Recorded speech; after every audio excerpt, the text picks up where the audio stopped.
আপনি দেখছেন news now, আমরা জানি কোনটা খবর। नमस्कार, आप सभी देख रहे हैं न्यूज नाउ में आज का समाचार। बांग्लादेश मनु नदी के किनारे एक ऊंचा बांध बना रहा है, जिसके चलते कैलाशहर में बाढ़ का खतरा बढ़ गया है। विधायक बिरजीत सिन्हा और मंत्री सुधांशु दास ने इस मुद्दे को उठाया और मुख्यमंत्री डॉक्टर मानिक शाह ने जवाब में कहा कि राज्य सरकार इस समस्या के समाधान के लिए प्रतिबद्ध रहेगी। बांग्लादेश मनु नदी पर एक ऊंचा बांध बना रहा है, जिससे कैलाशहर में बाढ़ आने का खतरा है। भारत के कुछ हिस्सों में बांधों की जर्जर स्थिति के कारण यह समस्या और गंभीर हो सकती है। त्रिपुरा विधानसभा में कांग्रेस विधायक बिरजीत सिन्हा ने इस मुद्दे को उठाया और मुख्यमंत्री से हस्तक्षेप की मांग की। मंत्री सुधांशु दास ने भी इस चिंता को स्वीकार करते हुए मुख्यमंत्री से कार्रवाई की अपील की है। রাঙাউটি কয়ে একটা গ্রাম আছে, এখান থেকে পর্যন্ত টাউন পর্যন্ত বাঁধ নির্মাণের জন্য 7 কিলোমিটার জমি অধিগ্রহণ করা আছে। যখন আমাদের সরকার ছিল তখন 2টা বাঁধ কম্পিটিশনে নির্মাণ কাজ চলছে, বাংলা এবং ইন্ডিয়া। তখন আমরা প্রস্তাব দিলাম, প্রশাসন লেভেলে মিটিং করে মাত্র 50 ফুটের মধ্যে 2টা বাঁধ জড়ো করা হয়েছে, যার কারণে দুদিকে বাঁধ নির্মাণ প্রয়োজন পড়ে নাই। কিন্তু এবার দেখা যাচ্ছে বাংলাদেশের দিকে বিশাল উচ্চতা করে বাঁধ নির্মাণ চলছে, আর আমাদের এদিকে যে পুরানা 40 বছর আগে যে বাঁধটা একটা মেনটেনেন্স পর্যন্ত হয়নি এবং নিচেও আছে। এটা মাননীয় মুখ্যমন্ত্রীকে আমি অনুরোধ করছি, এটা ইমিডিয়েটলি একটা জরুরি ভিত্তিতে ইনকোয়ারি করে जवाब में मुख्यमंत्री डॉक्टर मानिक शाह ने विधानसभा को समस्या के समाधान के लिए सक्रिय कदम उठाने का आश्वासन दिया है। विधायक बिरजीत सिन्हा और मंत्री सुधांशु दास ने मनु नदी पर बांध निर्माण को लेकर अपनी चिंता व्यक्त की है। त्रिपुरा सरकार ने राज्य की 12 नदियों सहित जल संसाधनों की समीक्षा की है। मुख्यमंत्री डॉक्टर मानिक शाह ने बताया कि इस समस्या के स्थायी समाधान के लिए एक विस्तृत रिपोर्ट केंद्र सरकार को भेजी गई है और यह अंतर्राष्ट्रीय मुद्दा होने के कारण त्रिपुरा सरकार इसे हल करने के लिए प्रतिबद्ध है। শ্রী বিরোধী সিনহা মহোদয় যে কথাটা বলেছেন, এর আগেও ওয়াটার রিসোর্স নিয়ে আমরা কিন্তু অনেক আলোচনা করেছি। 12টা নদীর বিষয়ে কথাবার্তা হয়েছে, কোন কোন জায়গার মধ্যে আমরা কি কি কাজ করছি বিষয়ে অনেক বিস্তারিত আলোচনা হয়েছে। আমি নিজেও এটা মাননীয় মন্ত্রী বাহাদুরও বলেছেন, একই ডিস্ট্রিক্টে পাশাপাশি সব বিধানসভা কেন্দ্র। আমি নিজেও ওখানে গেছি, কিন্তু কয়েকবারই গেছি, আমি নিজেও প্রত্যক্ষ করেছি সেখানে। এবং আমি কিন্তু উপরেও কিন্তু সেন্ট্রালেও এই বিষয়গুলো ইভেন ফটো তুলে বিভিন্ন সময় আমি এগুলো পাঠিয়েছি। এবং ইন্টারন্যাশনাল বিষয় এখানে বললেই আমরা গিয়ে কাজ করতে পারবো না, অনেক সময় বাধাপ্রাপ্ত হই। এগুলো নিশ্চয়ই আমি আবার বলবো কিভাবে এখানে আপনি যে বিষয়টা বলেছেন যাতে बात के ठीक भावे स्ट्रॉन्ग करा जाए, निश्चित है। कैलाशहर में मनु नदी के दोनों ओर 40 साल पुरानी बांधों की जर्जर स्थिति को लेकर विधायक बिरजीत सिन्हा और मंत्री सुधांशु दास ने विधानसभा में चिंता व्यक्त की। बांग्लादेश ने अपने हिस्से में ऊंचे बांधों का निर्माण शुरू कर दिया है, जिससे भारी बारिश के दौरान कैलाशहर में बाढ़ का खतरा बढ़ गया है। बिरजीत सिन्हा ने मुख्यमंत्री से बांध की स्थिति की समीक्षा और सुधार के लिए कदम उठाने की अपील की है। उन्होंने यह भी बताया कि भारतीय सीमा पर कुछ बीएसएफ चौकियों ने बांध निर्माण का विरोध किया था, लेकिन बांग्लादेश ने इस पर ध्यान नहीं दिया। मंत्री सुधांशु दास ने इस मुद्दे को जल्द समाधान करने की आवश्यकता जताई। साथ ही भारत बांग्लादेश खुली सीमा पर बढ़ती घुसपैठ और अवैध गतिविधियों का भी उल्लेख किया। बांग्लादेश से भारत में घुसपैठ बढ़ रही है। दूसरी ओर बांग्लादेश ने उस बांध के निर्माण को जोर शोर से आगे बढ़ाया है। Bureau report, news now. 47 साल बाद कांग्रेस ने अपना घर बदल लिया है। सोनिया गांधी ने बुधवार को नए कांग्रेस हेडक्वार्टर का उद्घाटन किया। यह पार्टी हेडक्वार्टर बीजेपी हेडक्वार्टर से 500 मीटर की दूरी पर बनाया गया है। कांग्रेस को मिल गया है नया पार्टी कार्यालय। सोनिया गांधी ने बुधवार को नए कांग्रेस मुख्यालय का उद्घाटन किया। अब से दिल्ली में कांग्रेस मुख्यालय का नया पता 9A कोतला रोड है। अभी तक कांग्रेस का मुख्यालय 24 अकबर रोड पर था। उद्घाटन के दौरान राहुल गांधी सोनिया गांधी के साथ थे। नए कांग्रेस कार्यालय के निर्माण पर 252 करोड़ रुपए खर्च किए गए हैं। नए कांग्रेस कार्यालय के ग्राउंड फ्लोर के बाईं ओर एक हाईटेक प्रेस कॉन्फ्रेंस रूम बनाया गया है। वहां एक कैंटीन भी मौजूद है। भवन के बाईं ओर कांग्रेस मीडिया इंचार्ज का ऑफिस होगा। इसके अलावा टीवी डिबेट के लिए छोटे छोटे साउंड प्रूफ कमरे बनाए गए हैं। इसके बगल में रिपोर्टर्स और फोटोग्राफर्स के लिए बैठने का कमरा भी बनाया गया है। विशेष आयोजनों के लिए भवन की फर्स्ट फ्लोर के बाईं ओर एक हाईटेक ऑडिटोरियम का निर्माण किया गया है। इमारत की दूसरी, तीसरी और चौथी फ्लोर पर ऑल इंडिया कांग्रेस कमेटी के नेतृत्व का आवास होगा। फिफ्थ फ्लोर पर कांग्रेस की पूर्व अध्यक्ष सोनिया गांधी और राहुल गांधी का ऑफिस होगा। इस फ्लोर के सेंटर में कांग्रेस प्रेसिडेंट मल्लिकार्जुन खड़गे का ऑफिस होगा। कांग्रेस के नए मुख्यालय में पार्टी के इतिहास का वर्णन करने वाली तस्वीरें हैं, जिसमें प्रणब मुखर्जी, गुलाम नबी आजाद और अन्य की तस्वीरें भी शामिल हैं। हालांकि कांग्रेस अपना पुराना ऑफिस 24 अकबर रोड नहीं छोड़ेगी। उन्होंने इस संबंध में भाजपा का उदाहरण लिया है। 6A दीनदयाल उपाध्याय मार्ग पर नए कार्यालय के बाद भी भाजपा ने 11 अशोका रोड स्थित पुराने ऑफिस को नहीं छोड़ा है। आखिरकार क्या कांग्रेस भी कॉर्पोरेट कल्चर वाली राजनीतिक पार्टी बन गई है? यह अफवाह पार्टी के अंदर शुरू हो गई। नए भवन की इस व्यवस्था से पार्टी के कई लोग नाखुश हैं। इलाहाबाद में आनंद भवन कांग्रेस का पहला मुख्यालय था। बाद में दिल्ली में 7 जंतर मंतर रोड, यह वर्तमान में नीतीश कुमार की पार्टी जेडीयू का ऑफिस है।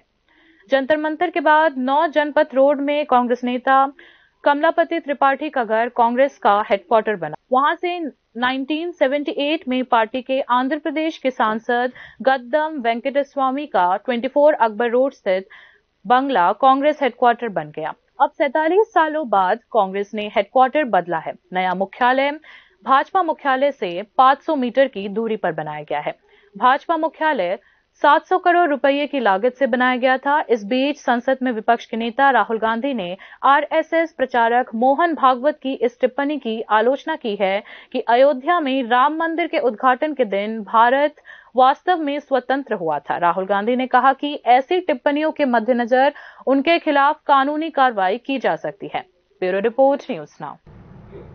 कॉकबोरोक भाषा में रोमन स्क्रिप्ट लागू करने की मांग को लेकर त्रिपुरा स्टूडेंट्स फेडरेशन ने एक बार फिर विरोध प्रदर्शन किया। स्थानीय सूत्रों के मुताबिक बुधवार को प्रदर्शन करते समय पुलिस प्रदर्शनकारियों को हिरासत में लेकर अरुंधति नगर पुलिस लाइन मैदान में ले गई।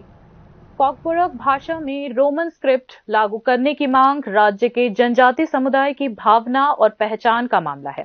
इसलिए मंत्रीगण उनकी आवाज सुनेंगे और विधानसभा में रोमन स्क्रिप्ट का मुद्दा उठाएंगे। ऐसी जानकारी त्रिपुरा स्टूडेंट्स फेडरेशन ने दी। त्रिपुरा स्टूडेंट्स फेडरेशन ने मांग की है कि राज्य के minister of cooperatives and tribal communities के रूप में शुक्लचरण नोआतिया को कॉकबोरोक भाषा में रोमन स्क्रिप्ट की शुरुआत का मुद्दा विधानसभा में उठाना चाहिए। See, you know, the regional party, we have been also telling them, there are parties from IPFT in the government, coalition governments. We are asking, we have also asked Shuklacharn Nowatiya, want to tell him from here, message, clear message. Being a minister of the indigenous people, you must raise the issue in the assembly. They should make clear their stand on the issues of Roman script. TSF ने आरोप लगाया कि वह शिक्षा निदेशक को लिखित मांग सौंपने के लिए तैयार होने के बावजूद शिक्षा निदेशक टीएसएफ को समय देने को तैयार नहीं था। त्रिपुरा स्टूडेंट्स फेडरेशन ने बताया कि जब तक राज्य सरकार उनकी मांगों को पूरा करने में सकारात्मक भूमिका नहीं निभाती, तब तक उनका आंदोलन जारी रहेगा। Bureau report, news now. छात्रों के लाभ के लिए स्कूली स्तर पर शिक्षा के एक माध्यम के रूप में त्रिपुरी भाषा को लागू करने की कोई योजना है या नहीं, इस संबंध में तिपरामौथा विधायक शंभूलाल चाकमा ने मुख्यमंत्री से प्रश्न पूछा। मुख्यमंत्री डॉक्टर मानिक शाह ने तर्कहीन प्रश्न के लिखित उत्तर में बताया कि फिलहाल स्कूली स्तर पर छात्रों के लिए शिक्षा के एक अलग माध्यम के रूप में त्रिपुरी भाषा को लागू करने की कोई योजना नहीं है। शिक्षा विभाग की कॉकबोरोक और अन्य अल्पसंख्यक भाषाएं शाखा इस मामले को देखती है। इस शाखा द्वारा कॉकबोरोक, हलाम, कुकी, मिजो, चाकमा, गारो, मॉग, मणिपुरी और विष्णुप्रिया भाषाओं के विकास का कार्य किया जा रहा है। स्कूली स्तर पर शिक्षा के माध्यम के रूप में त्रिपुरी भाषा को शामिल करने का कोई प्रस्ताव अभी तक नहीं है, लेकिन अगर ऐसा कोई प्रस्ताव आता है तो राज्य सरकार उस पर निश्चित रूप से विचार करेगी, ऐसा मुख्यमंत्री डॉक्टर मानिक शाह ने विधानसभा में बताया। অধ্যক্ষ মহোদয়, এখানে যে আগে তো কিছুই ছিল না, তো তবুও আমরা এই যে বিভিন্ন যে সংখ্যালঘু ভাষা শুদ্ধ সবকটার জন্য কিন্তু আমরা মানে একটা কমিটিও কিন্তু বানিয়েছি সবকটা, এবং তাদের তরফ থেকে যদি আমাদের কাছে যেটা মাননীয় বিধায়ক শম্ভুলাল চাকমা মহোদয় বলেছেন, এগুলো যদি প্রপোজাল আসে নিশ্চয়ই আমি দেখবো। त्रिपुरा विधानसभा के शीतकालीन सत्र में मंत्रियों और विधायकों के वेतन और भत्ते को दोगुना करने का बिल सर्वसम्मति से पारित हो गया है। त्रिपुरा में मंत्रियों विधायकों के साथ साथ पूर्व विधानसभा सदस्यों के लिए नया साल बड़ी सौगात लेकर आया है। विधानसभा में सत्ता पक्ष और विपक्ष दोनों दलों के सदस्यों के वेतन में भारी बढ़ोतरी हुई है। त्रिपुरा विधानसभा के शीतकालीन सत्र के आखिरी दिन बुधवार को बिल को औपचारिक रूप से सर्वसम्मति से पारित कर दिया गया। মাননীয় ভারপ্রাপ্ত মন্ত্রী কর্তৃক প্রস্তাবিত প্রস্তাবটি পড়ে দিচ্ছি। The salaries, allowances, pension and other benefits of the ministers, speaker, deputy speaker, leader of the opposition, government chief whip and the members of the Legislative Assembly Tripura, 9th Amendment Bill 2024. The Tripura Bill number 9 of 2024 pass করা হোক। যারা প্রস্তাবের পক্ষে আছেন তারা হা বলবেন, বিপক্ষে আছেন না বলবেন। আমি মনে করি যে না বলার কেউ নেই, অতএব এই বিলটি সভা কর্তৃক সর্বসম্মতিভাবে গৃহীত হইল। इस नए बिल के मुताबिक मंत्रियों और विधायकों के वेतन और भत्ते लगभग दोगुना हो जाएंगे। बिल जिसमें विधायकों और मंत्रियों के वेतन, पेंशन और अन्य लाभों में पर्याप्त वृद्धि का प्रस्ताव है, राज्य विधानसभा द्वारा सत्र के पहले भाग में पारित किया गया। इस नए बिल के मुताबिक विधायकों और मंत्रियों का वेतन, पेंशन और अन्य भत्ते लगभग दोगुने हो जाएंगे। वहीं इस नए बिल में पेंशन के लिए न्यूनतम 4.5 साल कम करने की शर्त को भी हटा दिया गया है। Salaries, allowances, pension and other benefits of MLAs, ministers, speaker, deputy speaker, leaders of opposition, government chief whip and other members Tripura 9th Amendment Bill 2024 शीर्षक वाले बिल पर विधानसभा में चर्चा की गई है। इस नए बिल के मुताबिक अब से मुख्यमंत्री को 97,000 रुपये सैलरी मिलेगी। उप मुख्यमंत्री का वेतन 96,000 रुपये होगा। अन्य मंत्रियों, स्पीकर, नेता प्रतिपक्ष और सरकारी चीफ विप का वेतन 95,000 रुपये होगा। डिप्टी स्पीकर का वेतन मंत्रियों से 1,000 कम होगा और विधायकों का वेतन 93,000 रुपये होगा। बिल में मुख्यमंत्री के लिए मनोरंजन भत्ता 13,000 रुपये और अन्य के लिए 12,000 रुपये तय करने का प्रावधान है। भाजपा सरकार के सत्ता में आने के बाद वेतन और भत्तों में पहली बढ़ोतरी 2019 में लागू हुई। उस समय मंत्रियों और विधायकों के वेतन और भत्ते 2016 में आखिरी वेतन वृद्धि की तुलना में दोगुनी दर से बढ़ाए गए थे। 2019 में पारित विधेयक के नियमों के अनुसार मुख्यमंत्री का वेतन 53,630 रुपीस और उप मुख्यमंत्री का वेतन 52,630 रुपीस था। अन्य मंत्रियों, विधानसभा अध्यक्ष और विपक्ष के नेता का वेतन 51,780 रुपीस, चीफ विप का वेतन 50,510 रुपीस और विधायक का वेतन 48,420 रुपीस था।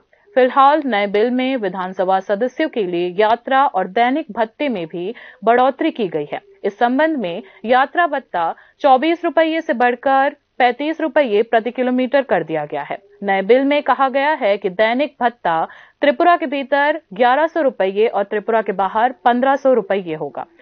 इस बिल में पेंशन को लेकर भी बड़ा बदलाव शामिल है। अब से पूर्व विधायकों के लिए पेंशन 34,500 रुपीज से बढ़कर 66,000 रुपीज होगी। इस नए बिल में फैमिली पेंशन भी 25,000 रुपीज से बढ़ाकर 48,000 रुपीज कर दी गई है। सरकारी पक्ष ने बताया कि सैलरी, अलाउंसेस और पेंशन का यह संशोधन जरूरी है क्योंकि प्राइस इंडेक्स बढ़ा है और कर्मचारियों के सैलरी स्ट्रक्चर में भी सुधार हुआ है। इसके लागू होने से करीब 11 करोड़ रुपये का अतिरिक्त खर्च आएगा।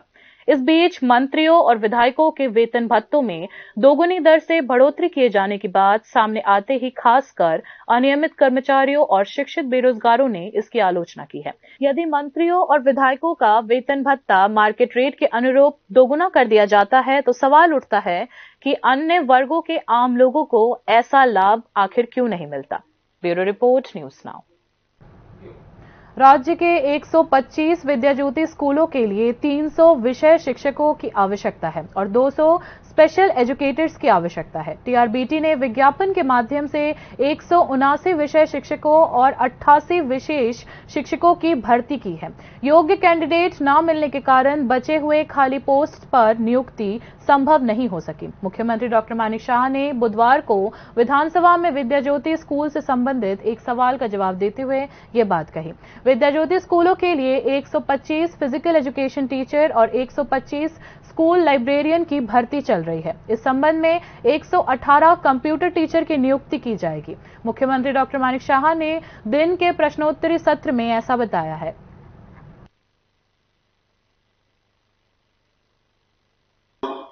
সোসিওলজি, সাইকোলজি, জিওগ্রাফি এবং ইকোনমিক্স, এবং সেই হিসাবে সেখানে প্রয়োজন প্রায় 300 জন বিষয় শিক্ষক, যেগুলো আমি বলি, এবং 200 জন স্পেশাল এডুকেটর। সেই হিসাবে আমাদের টিআরবিটির মাধ্যমে একটা অ্যাডভার্টাইজমেন্ট করা হয়েছে, কিন্তু সেখানে দেখা গেছে যোগ্য প্রার্থী সেভাবে পাওয়া যায়নি, যে কারণে 179 বিষয় শিক্ষক,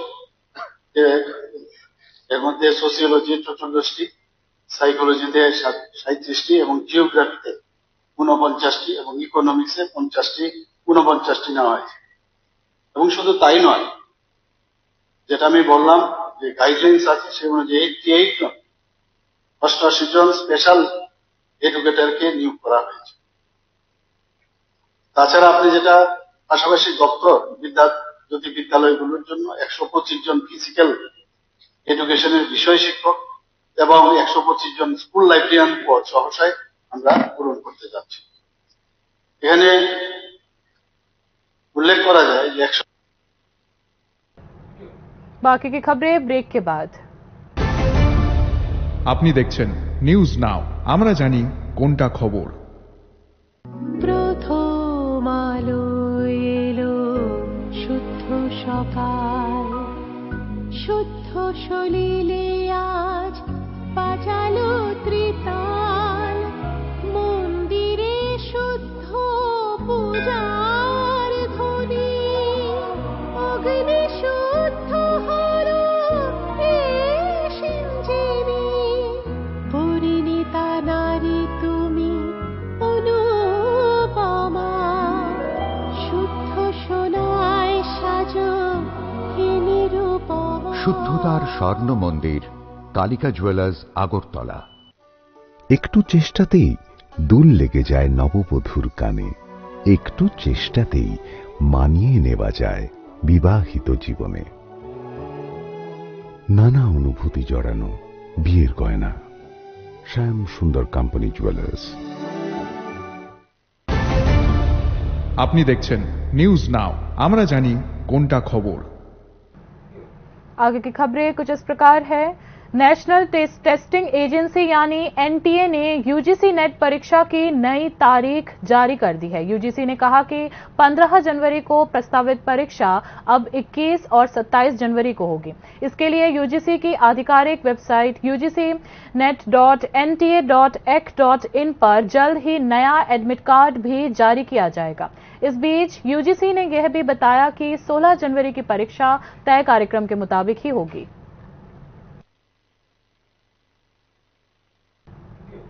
हमारा संविधान हमारा स्वाभिमान नारे के तहत विभिन्न कार्यक्रमों के बीच बुधवार को सोनामुड़ा मंडल द्वारा आयोजित संविधान गौरव अभियान की चर्चा बैठक में प्रदेश भाजपा उपाध्यक्ष सुबोल भौमिक ने भाग लिया। चर्चा में भाग लेने वाले वक्ताओं ने कहा कि 2014 में जब से भारतीय जनता पार्टी की सरकार केंद्र में आई है, वह संविधान का सम्मान करते हुए विभिन्न कार्यक्रम चला रही है। प्रदेश भाजपा उपाध्यक्ष सुबोल भौमिक ने संविधान अभियान कार्यक्रम में हिस्सा लिया और आजादी से पहले और बाद के त्रिपुरा के इतिहास के बारे में जानकारी दी। 1947 में देश की आजादी से सबसे ज्यादा प्रभावित त्रिपुरा राज्य हुआ था। राज्य भाजपा के उपाध्यक्ष सुबोल भौमिक ने बैठक में कहा कि त्रिपुरा राज्य स्वतंत्रता संग्राम में शामिल नहीं था। त्रिपुरा को एक अलग देश के रूप में जाना जाता था और 15 अक्टूबर 1949 में त्रिपुरा भारत में शामिल हो गया। आजादी के समय जब जवाहरलाल नेहरू ने प्रधानमंत्री पद की शपथ ली थी तो उन्होंने जिन्ना के साथ भारत का नक्शा भी जारी किया था। देश के विभाजन के बाद पूर्वी पाकिस्तान के नक्शे में कुछ त्रुटियां थी। उस समय त्रिपुरा राज्य का एक बड़ा हिस्सा, विशेषकर कोमिल्ला, ब्राह्मणबाड़िया और नोआखाली जिलों का एक हिस्सा, सिलहेट और बराक वैली में काछाड़ का एक हिस्सा त्रिपुरा से जुड़ा हुआ था। सुबोल भौमिक ने बताया कि लेकिन नए मानचित्र में इन सभी क्षेत्रों को त्रिपुरा से बाहर रखा गया और इसे पूर्वी पाकिस्तान के मानचित्र पर दिखाया गया था। একটা মানচিত্র প্রকাশ করেছে, দেশ ভাগ হয়েছে, পশ্চিম পাকিস্তান, পূর্ব পাকিস্তানের যে মানচিত্রটা প্রকাশ করা হয়েছে সেই মানচিত্রেই মূলত গলদ ছিল। কারণ আমাদের ত্রিপুরা রাজ্যের একটা বিরাট অংশ, বিশেষ করে কুমিল্লা, ব্রাহ্মণবাড়িয়া, নোয়াখালীর একটা অংশ, সিলেট, তৎকালীন শ্রীহট্ট এবং শুধু সিলেট নয়, আরো বরাকভেলী, কাছাড়ের একটা অংশ, এগুলো সব ত্রিপুরা ছিল। কিন্তু সেই মানচিত্রে দেখা গেল ত্রিপুরার থেকে এই অঞ্চলগুলোকে বাদ দিয়ে দেওয়া হলো। এইগুলো सब पूर्व पाकिस्तान में देखना होगा।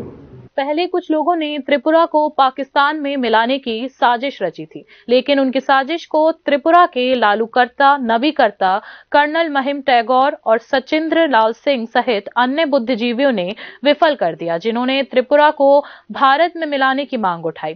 लेकिन त्रिपुरा के भारत में विलय होने के बाद फिर से त्रिपुरा को असम का जिला घोषित करने की मांग उठने लगी, लेकिन त्रिपुरा के सभी बुद्धिजीवियों ने पार्टी संबद्धता से परे विरोध किया और त्रिपुरा को एक अलग राज्य घोषित करने की मांग की।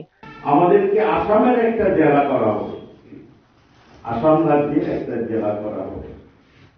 সেটা প্রতিবাদ হলো দল মত নির্বিশেষে সমস্ত ত্রিপুরা রাজ্যের প্রবীণ নাগরিকরা এক যুগে সবাই প্রতিবাদ করে বলছেন না আমরা আলাদা রাজ্য চাই। তারপরে হলো Tripura territorial council. Territorial council থেকে কেন্দ্রশাসিত অঞ্চল থেকে 1972 साले पूर्ण राज्य हुए। इसके बाद त्रिपुरा को टेरिटोरियल काउंसिल घोषित कर दिया गया, फिर केंद्र शासित प्रदेश और बाद में 1972 में त्रिपुरा को पूर्ण राज्य का दर्जा मिला। Bureau report, news now. वर्तमान में राज्य में अनियमित कर्मचारियों की संख्या 1445 है। वित्त मंत्री प्रणजीत सिंह रॉय ने बुधवार को विधानसभा में ये बात कही। इस बीच विपक्ष ने अनियमित कर्मचारियों के नियमितीकरण की पॉलिसी को लेकर राज्य सरकार की भारी आलोचना की है। राज्य में कुल मिलाकर 1445 नियमित कर्मचारी है। इस मामले में 136 DRW, 311 कंटिंजेंट कर्मचारी, 193 कैजुअल कर्मचारी और 105 पार्ट टाइम कर्मी हैं।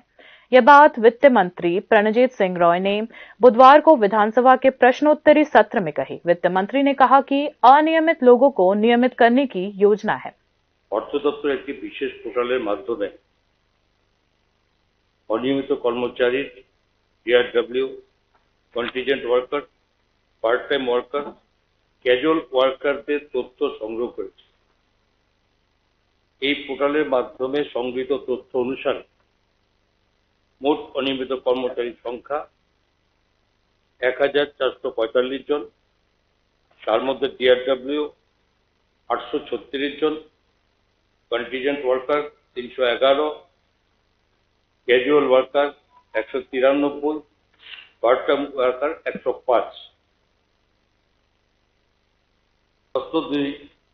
অনিয়মিত কর্মচারীদের নিয়মিতকরণের কোন পরিকল্পনা রাজ্য সরকারের রয়েছে কিনা সংগৃহীত তথ্য পর্যালোচনা করে রাজ্য সরকারের প্রচলিত নূতন রিক্রুটমেন্ট পলিসির সাথে সামঞ্জস্যতার কথা মাথায় রেখে অনিয়মিত কর্মচারীদের নিয়মিত করার ব্যাপারে সিদ্ধান্ত নেওয়া হয়।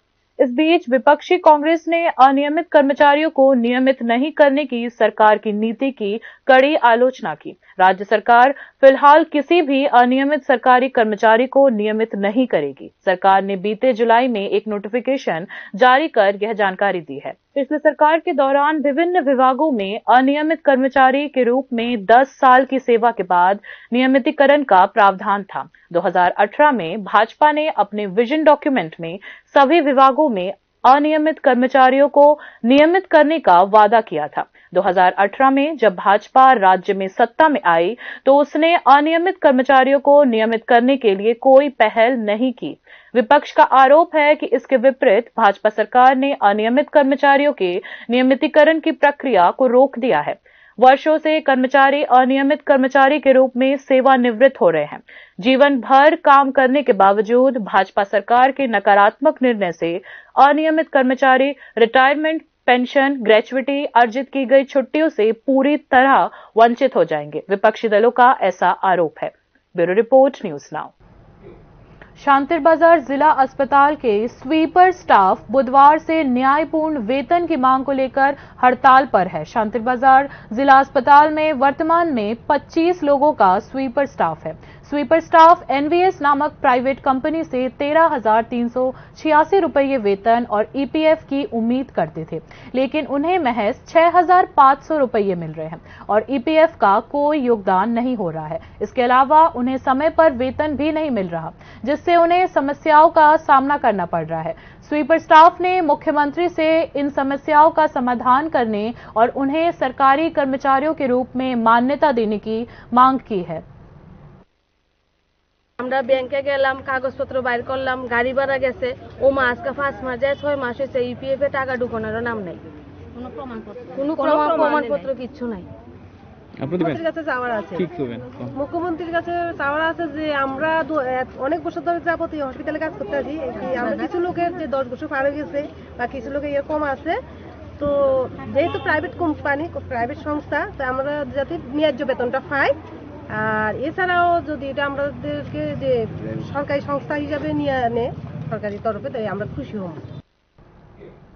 छठे रणजी ट्रॉफी क्रिकेट मैच का प्रैक्टिस कैंप एमबीबी मैदान पर चल रहा है। प्रैक्टिस सेशन में प्रोफेशनल क्रिकेटर्स ने हिस्सा लिया। त्रिपुरा का रणजी ट्रॉफी का छठा मैच 23 जनवरी से सर्विसेज के खिलाफ शुरू होगा। रणजी ट्रॉफी के एलीट ए ग्रुप के छठे मैच के लिए टीम त्रिपुरा तैयारी कर रही है। ऐसे में एमबीबी ग्राउंड में प्रैक्टिस सेशन चल रहा है। प्रोफेशनल क्रिकेटर और विकेटकीपर बैट्समैन श्रीनिवास शरथ बुधवार को टीम त्रिपुरा के कैंप में शामिल हुए। त्रिपुरा के कैप्टन मनदीप सिंह गुरुवार को प्रैक्टिस सेशन में शामिल होंगे। एक अन्य प्रोफेशनल क्रिकेटर जीवनजोत सिंह और कोच पीवी शशिकांत शुक्रवार को प्रैक्टिस सेशन में शामिल होंगे। बता दें कि त्रिपुरा रणजी ट्रॉफी क्रिकेट में अपना छठा मैच सर्विसेज के खिलाफ 23 जनवरी से खेलेगी। यह मैच एमबीबी स्टेडियम में होगा। सीजन में 5 मैच खेलने के बाद सर्विसेज के 13 और त्रिपुरा के 12 अंक हैं। सर्विसेज ने 5 मैच खेले जिसमें 2 मैच जीते और 3 मैच हारे हैं। दूसरी ओर त्रिपुरा ने 5 मैच खेले जिसमें 1 मैच जीता, 1 मैच हारा और 2 मैच ड्रॉ रहे। सीजन का पहला मैच ओडिशा के खिलाफ नहीं खेला गया क्योंकि विकेट सही नहीं था। ऐसे में राज्य के क्रिकेट प्रेमियों को उम्मीद है कि घरेलू मैदान पर त्रिपुरा ताकत के मामले में थोड़ा आगे निकलकर मैदान में उतरेगा। रणजी सीजन में त्रिपुरा की शुरुआत अच्छी रही। सैयद मुश्ताक अली टी20 क्रिकेट और विजय हजारे ट्रॉफी क्रिकेट के बीच त्रिपुरा के लिए कोई खास नतीजे नहीं रहे। सर्विसेज मैच का असर क्या होगा, इसमें कुछ संदेह है। इस बीच 30 में से 27 क्रिकेटर्स का फिटनेस कैंप चल रहा है। कोच के आने के बाद ही त्रिपुरा सर्विसेज मैच के लिए अंतिम टीम की घोषणा करेगा। वडोदरा एलीट ए ग्रुप में 27 अंकों के साथ शीर्ष पर रहा। त्रिपुरा 23 अंकों के साथ दूसरे स्थान पर है और मुंबई 22 अंकों के साथ तीसरे स्थान पर है। Bureau report, news now.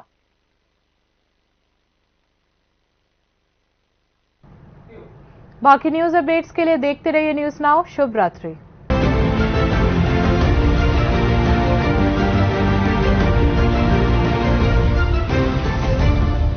আপনি দেখছেন নিউজ নাও। আমরা জানি কোনটা খবর।